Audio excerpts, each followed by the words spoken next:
తాకట్టులో ఉన్న బంగారాన్ని విడిపించి ఆ రోజు ఆన్లైన్ రేటుకే మేము కొంటాం. Sharma gold company.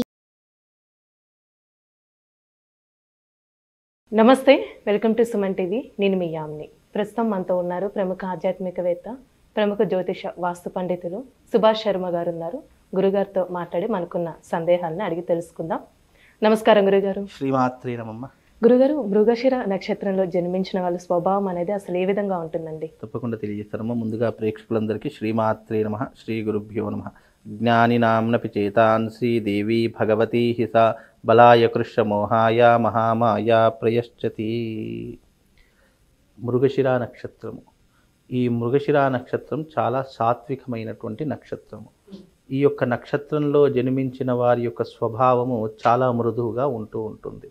మృగశిర అంటేనే ఎలా ఉంటుంది అంటే వీళ్ళ యొక్క జన్మ స్వభావము ఎప్పుడూ కూడా సీసీ కెమెరాలు ఎలాగైతే 24 గంటల అబ్జర్వేషన్లో ఉంటాయో వీళ్ళ యొక్క దృష్టి కూడా ప్రతి ఒక్కరి మీద అబ్జర్వేషన్లో ఉంటుంది. వీళ్ళు పుట్టుకతోనే చాలా సౌందర్యవంతులు, సౌమ్యులు. అలాగే వీళ్లకు నచ్చినటువంటి వాతావరణంలో మాత్రమే వీళ్ళు కొంచెము పర్టికులర్గా ఉంటారు. వీళ్ళకి ఏదైనా నచ్చనటువంటిది ఏదైనా దృశ్యం కనిపించినా, వీళ్ళు నచ్చనటువంటి ప్రదేశానికి వెళ్ళినా అంత కంఫర్టబుల్గా ఉండలేకపోతూ ఉంటారు. అంటే అందులో తొందరగా ఇమడలేరు వాళ్ళు. అక్కడ నుంచి వెంటనే బయటకు వచ్చేయాలని ఆలోచించేటటువంటి స్వభావం. అలాగే వీళ్లకు తల్లిదండ్రులు అంటే విపరీతమైనటువంటి ప్రేమ భక్తులు ఉంటాయి. తల్లిదండ్రులు చెప్పినట్టుగా వినాలి అనేటటువంటి స్థితిలో మానసిక స్వభావంలో వీళ్ళు ఉంటారు. కానీ వీళ్ళ కోపం వస్తే తట్టుకోవడం చాలా కష్టం. ఎందుకంటే వీళ్ళకు మృగశిర నక్షత్రాధిపతి కుజుడు అవుతూ ఉన్నాడు. కుజుడి యొక్క స్వభావం కూడా ఈ యొక్క నక్షత్రం మీద కొంత ప్రభావితం చూపిస్తూ ఉంటుంది. తద్వారా ఏమవుతుంది అని అంటే గనక కోపం ఆవేశం వస్తే తట్టుకోలేరు. వీళ్ళకు ఇష్టం వచ్చినటువంటిది ఏదైనా సరే దాన్ని వదిలిపెట్టుకోవడానికి ఇష్టపడరు. దానికోసం వెయిట్ చేస్తూ ఉంటారు, లేదా కొన్ని రోజుల వరకు ప్రయత్నం చేస్తూనే ఉంటారు. కానీ దాన్ని వదిలిపెట్టుకోవాలి అనేటటువంటి ఆశా స్వభావం వీళ్ళకు ఉండదు. వీళ్ళు ఎడ్యుకేషన్లో మంచి నాలెడ్జ్ పరులుగా ఉంటారు.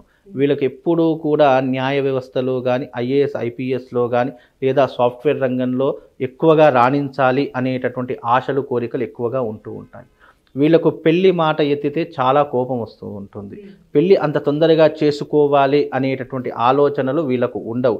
కానీ వీళ్ళ తల్లిదండ్రుల యొక్క ఒత్తిడి వల్లనో కానీ, లేదా వీళ్లకు ఉన్నటువంటి కొన్ని పరిస్థితుల రీత్యా కానీ వివాహాలు అనేటటువంటి సమయానికి అయ్యేటటువంటి అవకాశాలు వీళ్ళ జీవితంలో ఉంటాయి. అంటే గురుగారు, ఇప్పుడు వివాహం అన్నారు కాబట్టి ఈ నక్షత్రంలో జన్మించిన వాళ్ళకి అంటే ఎవరిని చేసుకుంటే మంచిదండి? నక్షత్రానికి అంటే కొన్ని నక్షత్రాల వారికి కొన్ని నక్షత్రాలు కలిసి వస్తాయి అని చెప్పేసి ధర్మశాస్త్రం చెప్పింది. వీళ్ళకు కలిసి వచ్చేటటువంటి శుభ తారలు ఏవైనా ఉన్నాయి, తారలు అంటే నక్షత్రాలు, వీళ్ళకు అదృష్టమైనటువంటి తారలు ఏవైనా ఉన్నాయంటే జాతకమునందు వీళ్లకు అదృష్ట తారలు కొన్ని చెప్పడం జరిగింది. అందులో అశ్విని నక్షత్రం ఒకటి, అందులో ఆరుద్ర నక్షత్రము, పుష్యమి నక్షత్రము, మఘ, ఉత్తర, స్వాతి, అనురాధ, మూల, ఉత్తరాషాఢ, శతభిషం, ఉత్తరాభాద్ర, కృత్తిక, ఈ నక్షత్రాలు వీళ్లకు కలిసి వచ్చేటటువంటి నక్షత్రాలు. అమ్మాయి కానీ అబ్బాయికి కానీ అశుభతారలు అనేటటువంటివి కూడా ఉంటాయి. అంటే వీళ్ళు ఎవరితో స్నేహం చేయకూడదు, ఎవరితో దూరం ఉండాలి అనేటటువంటి నక్షత్రాలు కనుక చూసుకుంటే పునర్వసు, ఆశ్లేష, పుబ్బ, విశాఖ, జ్యేష్ఠ, పూర్వాషాఢ, పూర్వభాద్ర, రేవతి, భరణి, ఈ నక్షత్రాలతో దూరంగా ఉండాలి. అంటే వీళ్ళకు అదృష్టాన్ని కల్పించేటటువంటి వ్యక్తులు కొంతమంది అయితే దురదృష్టాన్ని కలిగించేటటువంటి వ్యక్తులు ప్రతి ఒక్క మనిషి జీవితంలో ఉంటారు. అంటే పాజిటివ్ ఆర్ నెగిటివ్ ప్రతి మనిషి జీవితంలో ఉంటాయి. రెండు స్వభావాలు ఉంటాయి. వీళ్ళకు అదృష్టం ఏంటి అంటే గనక వీళ్ళు జీవితంలో ఏదైనా సాధించండి, దానికి చక్కనైనటువంటి గుర్తింపు వస్తూ ఉంటుంది. వీళ్లకు చిన్ననాటి నుండే ఎన్నో కష్టాలను, ఒడిదొడుకులను ఎదుర్కొంటూ ఉంటారు. జీవితంలో చాలా వరకు వీళ్ళు పోరాడుతూ అలసిపోయి ఒక ఏజ్కి వచ్చేసరికి ఇక భవిష్యత్తులో కష్టపడకూడదు, నేను ఒక మంచి స్థాయికి రావాలి అనే ఆశతో, పట్టుదలతో ఉంటారు. వీళ్ళకు ఒక 32-33 సంవత్సరాలు వచ్చేంత వరకు చాలా కష్టపడుతూ ఉంటారు. 32 ఏళ్ల వయసు వచ్చేసరికి జీవితంలో స్థిరపడాలి, మంచి ఒక ఉద్యోగం కానివ్వండి, లేదా ఒక వ్యాపారం కానివ్వండి, తమ కాళ్ళ మీద తాము నిలబడడానికి ఏదో ఒక అవకాశాన్ని, మార్గాన్ని వెతుక్కుంటూ ఉంటారు.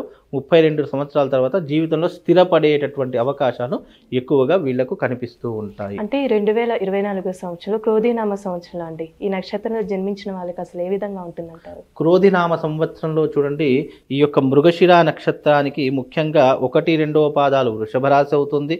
అలాగే 3, 4 పాదాలు మిథున రాశి అవుతుంది. ఈ వృషభ రాశి, మిథున రాశి వారికి ఇద్దరికీ కూడా మృగశిర నక్షత్రం అవుతుంది. కాబట్టి ఇప్పుడు ఉన్నటువంటి ఈ యొక్క 2024 క్రోధినామ సంవత్సరంలో గురువు అనేటటువంటి గ్రహము చేంజ్ కాబోతుంది. అంటే గురు గ్రహము ఒక రాశి నుండి మరో రాశిలోకి మారబోతుంది.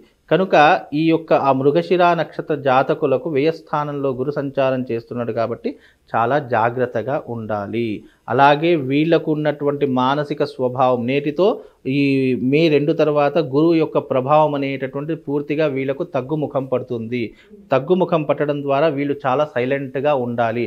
ఎవరి మీద పడితే వారి మీద అరవడం కానీ, లేదా ఏదైనా విషయాలు చెప్పేటప్పుడు అజాగ్రత్తగా ఉన్న వీళ్ళ జీవితంలో ఎన్నో రకాలైనటువంటి ఒడిదుడుకులు మళ్ళీ ఎదుర్కోవాల్సినటువంటి పరిస్థితులు ఏర్పడుతూ ఉంటాయి. ఎక్కువగా ఈ యొక్క మృగశిర నక్షత్ర జాతకులు ఎవరైతే ఉన్నారో వాళ్లకు ప్లస్ పాయింట్ ఏంటి అంటే వాళ్ళ యొక్క జ్ఞాపక శక్తి, వాళ్ళ యొక్క ముందు చూపు, వాళ్ళ యొక్క ఎదుగుదల, వాళ్ళు 32 సంవత్సరాల తర్వాత జీవితంలో స్థిరపడదామనేటటువంటి పట్టుదల వాళ్ళకు చాలా ప్లస్ పాయింట్ అవుతుంది. వీళ్ళకు మైనస్ పాయింట్లు ఏంటి అంటే ఏది పడితే అది మాట్లాడిస్తూ ఉంటారు. కడుపులో ఏది దాచుకోరు. అది నిజమైనా సరే అబద్ధమైనా సరే ఎదుటి వాళ్ళకు చెప్పేంత వరకు వాళ్లకు సాటిస్ఫాక్షన్ అనేటటువంటిది ఉండదు. అలాగే వీళ్ళు స్థిర రాశిలో కూడుకున్నటువంటి వారు. అలాగే వీళ్ళకు ఒక మాట మీద నిలబడాలి అనేటటువంటి కోరిక చాలా ఎక్కువగా ఉంటుంది. అలాగే వీళ్ళతో స్నేహం చేసేటటువంటి వారు కూడా నిజాయితీగా ఉండాలి, అలాగే చాలా జాగ్రత్తగా ఉండాలి అనేటటువంటి అంశాలను ఎక్కువగా కోరుకుంటూ ఉంటారు. తద్వారా వీళ్ళకు జీవితంలో అనేక విషయాలలో చాలా మంచి జరిగే అవకాశాలు వీళ్ళ మృగశిర నక్షత్ర జాతకులకు ఏర్పడుతూ ఉంటాయి. అంటే వీళ్ళకంటూ ఒక లక్కీ నంబర్ కానీ కలర్ అంటూ ఉందా అండి? వీళ్ళకు లక్కీ నంబర్ వచ్చేసి, అదృష్టమైనటువంటి రంగు వచ్చేసి వీళ్ళకు ఎరుపు, రెడ్ కలర్ వీళ్ళకు చాలా కలిసి వచ్చేటటువంటి రంగు. వీళ్ళకు అదృష్ట సంఖ్య 9, 6, 5. ఈ 3 అదృష్ట సంఖ్యలు వీళ్ళకు జీవితంలో కలిసి వచ్చేటటువంటి శుభ సంఖ్యలు. వీళ్ళు బండి నంబర్ కానీ, లక్కీ నంబర్ కానీ ఏదైనా అనుకుంటే 9వ నంబర్ కానీ, 6వ నంబర్ కానీ, 5వ నంబర్ కానీ, ఈ 3 నంబర్లు వీళ్ళ జీవితంలో అదృష్టాన్ని సూచించేటటువంటి అంకెలుగా సాంఖ్యక శాస్త్ర ప్రకారంగా, న్యూమరాలజీ ప్రకారంగా వీళ్ళకు కలిసి వచ్చేటటువంటి సంఖ్యలు. అలాగే వీళ్ళు జీవితంలో రాణించాలి అని చెప్పి చాలామంది అనుకుంటూ ఉంటారు.